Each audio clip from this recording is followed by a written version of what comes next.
ጤናስጥልኝ ክቡራትና ክቡራን የዩቲዩብ ቻናል ቤተሰቦች የሰዓቱን አጫጭር ሁለት መረጃዎች ይዤ ቀርብ ያለው እስከ ፍጻሜ አብራችሁን ቆዩ። የኖቤል የሰላም ሽልማት የዘንድሮ ተሸላሚ ሆነው የተመረጡት ቬንዙዌላዊቷ ሴት ያልተጠበቀ ተግባር ፈጽመዋል። ይሄም ሽልማቱ ለኔ አይገባም ለትራምፕ እንጂ ማለታቸው ከፍተኛ ውዝግብ ቀስቅሷል። ትራምፕም የዚህችን ሴት መልእክት ሼር አድርገው ወደ ገጻቸው አጋርተዋል። ዋይት ሃውስም ባወጣው መግለጫ የኖቤል የሰላም ሽልማት የፖለቲካ መሳሪያ ሆኗል፣ ለትራምፕ እንጂ የሚገባው ለሌላ ሰው አልነበረም ሲል ተቃውሟል። በመላው ዓለም አነጋጋሪ ሆኖ የትራምፕ የኖቤል ሽልማት ጥበቃን ተከትሎ የተሰጠው የእጩነት ማስታወቂያ በትናንትናው ዕለት ወደ ቬንዙዌላዊቷ ሴት ካመራ በኋላ ከፍተኛ ውዝግብ ነግሷል። ከዚህ በኋላ የኖቤል ሽልማት ታማኝነቱን አጥቷል ሲሉ ትራምፕ በብስጭት ገልጸዋል። ሁኔታውን በተመለከተ በዝርዝር ማስደምጣችሁ ይሆናል።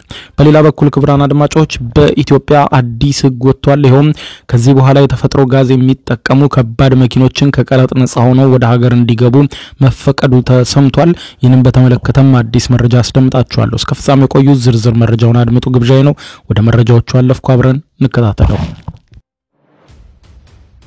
በቅድሚያ የዘንድሮ የኖቤል የሰላም ሽልማት አሸናፊዋ ማሪያ ኮሪና ሽልማቱ ለኔ አይገባም ለአሜሪካው ፕሬዝዳንት ዶናልድ ትራምፕ እንጂ ስትል መናገሯ ከፍተኛ ውዝግብ ቀሰቀሰ።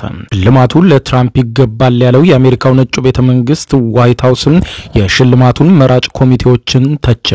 በዘንድሮ የኖቤል የሰላም ሽልማት ላይ ኢትዮጵያና ግብጽን ሳይቀር በመጥቀስ ወደ ስልጣን በመጣሁባቸው ጥቂት ወራቶች ውስጥ 8 ጦርነቶችን በዓለም ዙሪያ አስቆሜ መሸለም ይገባኛል፣ የኖቤል የሰላም ሽልማት ዘንድሮ ካልተሸለምኩ ጉድና ያለን በማለት እየዛቱ የከረሙት ዶናልድ ትራምፕ ትናንትናው ዕለት በታወቀው እጩ መሰረትም ሳይሸለሙ መቅረታቸውና ሳይመረጡ መቅረታቸው ተዘግቧል።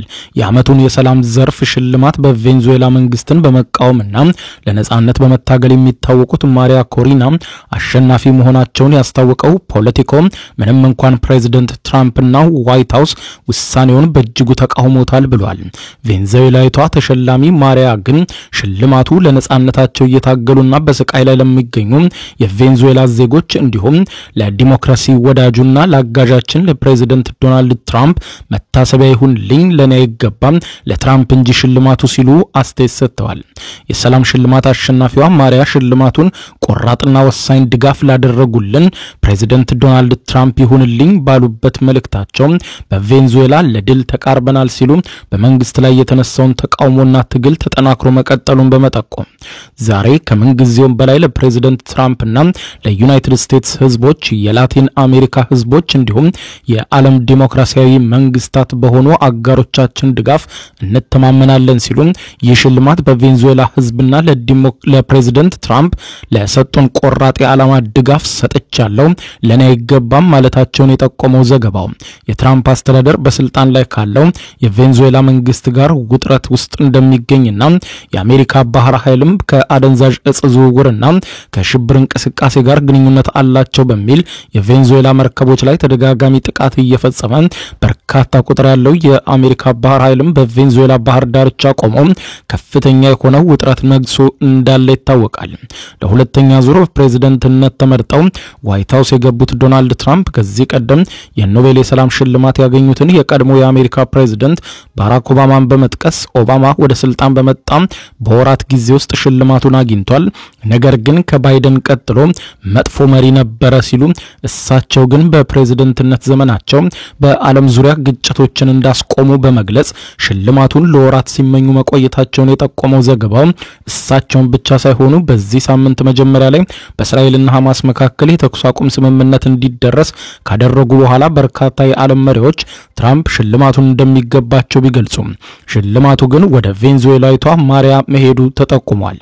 የማቻዶን ድል አጉልቶ ያሳየው ሀገሪቱ ለአመታት በፖለቲካና ሰብአዊ ቀውስ ውስጥ በምትገኝበት በቬንዙዌላ ውስጥ በቀጠለው ግጭትና ይህም ደግሞ በኒኮላ ማዱሮ የፕሬዝዳንትነት ዘመን መቀጠሉን ተከትሎ ግለሰቧ በጽናት በቀጠለችው የነጻነት ትግሏ መሆኑን ያነሳው ዘገባው ማቻዶን ጨምሮ ለቬንዙዌላ ተቃዋሚ መሪዎች ትራምፕን በማዱሮ አገዛዝ ላይ ያላቸውን ተቃውሞ ወሳኝ ከመሆኑም ባሻገር የትራምፕ አስተዳደር ከማዱሮ መንግስት ጋር ያለውን ዲፕሎማሲያዊ ግንኙነት ማቋረጡ ሌላው የማዱሮን መንግስት ሊያዳክም የሚችል እርምጃ መሆኑን ተከትሎ በቬንዙዌላ ተቃዋሚዎች ለትራምፕ ከፍተኛ ድጋፍ እንዳላቸው ተመልክቷል።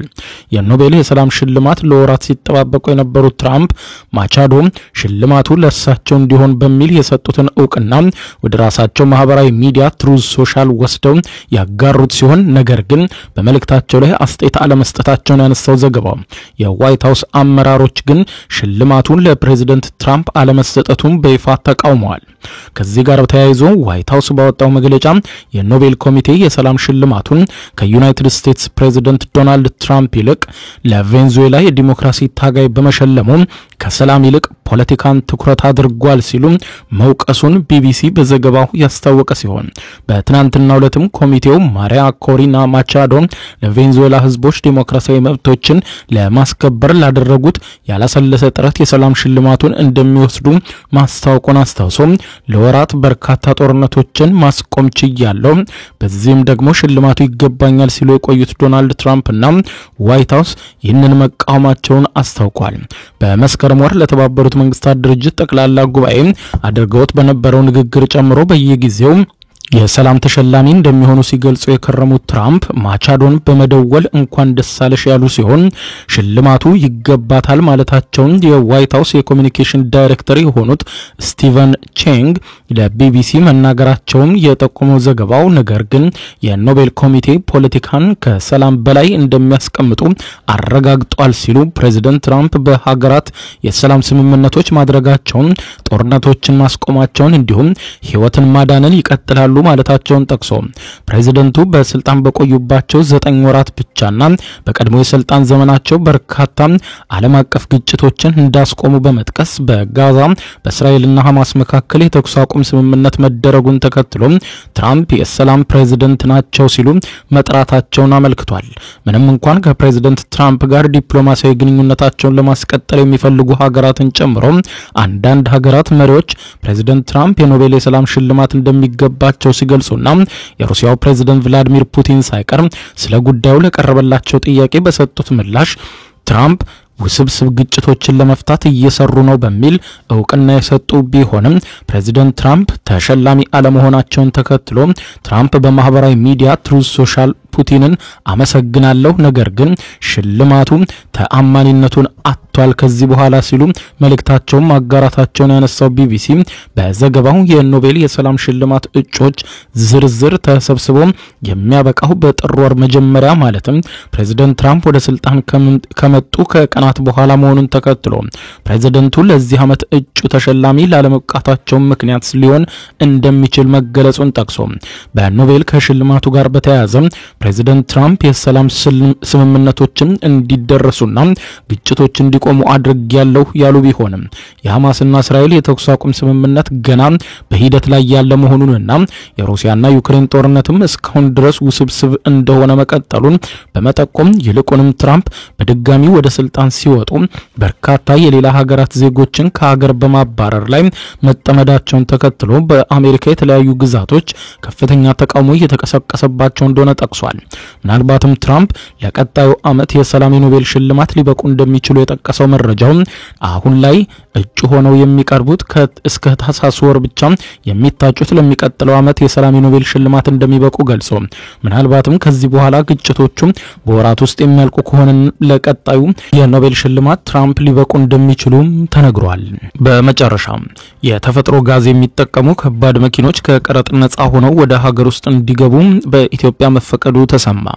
በተፈጥሮ ጋዝ የሚሰሩ ማናቸውንም አይነት የደረቅና የፈሳሽ ጭነት እንዲሁም የህዝብ ማመላለሻ ተሽከርካሪዎች ከጉምሩክ ቀረጥ ነፃ ወደ ሀገር ውስጥ እንዲገቡ መፈቀዱን የገንዘብ ሚኒስትር ገልጿል። ሚኒስትሩ ማንኛውም በተፈጥሮ ጋዝ የሚሰራ መኪና ከመስከረም 30 2018 ዓ.ም ጀምሮ ከቀረጥ ነፃ እንዲገባ ፈቅደናል ብሏል። ኢትዮጵያን ለነዳጅ ግዢ ታወጣ የነበረውን የውጭ ምንዛሬ የሚያስቀር ነው ያለው የተፈጥሮ ጋዝ ጥቅም ላይ እንዲውል ለማበረታታት መወሰኑም ተገልጿል። ስለዚህም መመሪያውን ከወጣበት ከመስከረም 30 2018 ዓ.ም ጀምሮ በተፈጥሮ ጋዝ የሚሰሩ ማናቸውም አይነት የደረቅና የፈሳሽ ጭነት የህዝብ ማመላለሻ ተሽከርካሪዎች ከጉምሩክ ቀረጥ ነፃ ወደ ሀገር እንዲገቡ ተፈቅዷል ሲል አሳውቋል። ጠቅላይ ሚኒስትር ዶክተር አብይ አህመድ በሶማሌ ክልል የኦጋዴን የተፈጥሮ ጋዝ ፕሮጀክትን ባስመረቁበት ወቅት ነዳጅ የሚጠቀሙ ከባድ መኪኖች ከመስከረም 22 ቀን 2018 ዓ.ም ጀምሮ ማስገባት መከልከሉን አስታውቀዋል። የሶማሌ ክልል ካሉት በአመት 111 ሚሊዮን ሊትር ማምረት የሚችለው የኦጋዴን ፈሳሽ የተፈጥሮ ጋዝ ፕሮጀክት የተመረቀ ሲሆን 1.3 ቢሊዮን ሊትር በአመት ያመርታል የተባለው የፕሮጀክቱ ሁለተኛ ምዕራፍ ግንባታ ደግሞ ተጀምሯል ተብሏል። የገንዘብ ሚኒስቴር አስመጪዎች እንዲያውቁት ባወጣው በዚህ ማስታወቂያ በቀጣይ በተፈጥሮ ጋዝ የሚንቀሳቀሱ ከባድ ተሽከርካሪዎች ብቻ ወደ ሀገር ውስጥ እንዲገቡ እንደሚፈቅድም ገልጿል። ጠቅላይ ሚኒስትር ዶክተር አብይ አህመድ በሶማሌ ክልል ፕሮጀክቱን ባስመረቁበት ወቅት ትልልቅ መኪኖች ወይም ትራክ ወደ ኢትዮጵያ ስታስገቡ የነበራችሁ ዜጎች ከዛሬ ጀምሮ ልክ ትናንሽ መኪኖችን ከኤሌክትሪክ ውጪ ማስገባት ታግዶ እንደቆየው ከዛሬ ጀምሮ ነዳጅ የሚጠቀሙ ማናቸውም ትራክ ወደ ኢትዮጵያ ማስገባት የተከለከለ ነው በተፈጥሮ ጋዝ እንጂ ብለዋል። ጠቅላይ ሚኒስትሩ በአንጻሩ ጋዝ የሚጠቀሙ ከባድ ተሽከርካሪዎችን ለሚያስገቡ ባለሀብቶች ከቀረጥ ነፃን ጨምሮ መንግስት አስተማማኝ ድጋፍ ያደርግላቸዋል ሲሉም ገልጸዋል። የገንዘብ ሚኒስትሩ ኢትዮጵያ ያላትን ከፍተኛ የተፈጥሮ ጋዝ ክምችት ሳትጠቀም ለዘመናት መቆየቷን አስታውቀው በቅርቡ በካሉብ አካባቢ የሚገኘው የተፈጥሮ ጋዝ ማምረት መጀመሩንም አስታውቀዋል። ክቡራን አድማጮች ለሰዓቱ ብታደምጧቸው መልካም ናቸው ያልኳቸው አጫጭር መረጃዎች የሰማችኋቸው ናቸው። ከሰዓታት በኋላ በሌላ መረጃ ተመልሰን እስከምንገናኝ በያለንበት የዓለም ዳር ቸርንቆይ የዩቲዩብ የስኬት ሚስጥሮችን በዝርዝር የያዘው የአቤል ብርሃኑ የወይኗ ልጅ መጽሐፍ ሁለተኛ እትም በገበያ ላይ። ዩቲዩብ ለመጀመር በአጭር ጊዜ ስኬትን ለመቀዳጀት አስበዋል? ዩቲዩብ ጀመር ስንት ብር አገኘሁም ብሎ አስበዋል? እንግዲያውስ በዩቲዩብ 2 የወርቅ 3 የብር ሽልማቶችን ያገኘው የአቤል ብርሃኑ የወይኗ ልጅ የዩቲዩብ ሚስጥሮች መጽሐፍ በዝርዝር ሁሉንም ያብራራሉታል። ዛሬውኑ ገዝተው ህልሞን እውን የሚያደርጉበትን የዩቲዩብ የስኬት መንገድ ይጀምሩ። በሀገር ቤት አከፋፋይ አዲስ አበባ ሜክሲኮ ኮሜርስ መጽሐፍት መደብር። በውጭ ሀገራት ለምትገኙ ከአማዞን ላይ ብታዙ በቀናት ውስጥ ደጁ ይደርሳል። የአማዞን ሊንኩን እዚህ ቪዲዮ ኮሜንት ላይ ያገኙታል። የዩቲዩብ ሚስጥሮች ዘመኑ ጋር ተፈላጊ መጽሐፍ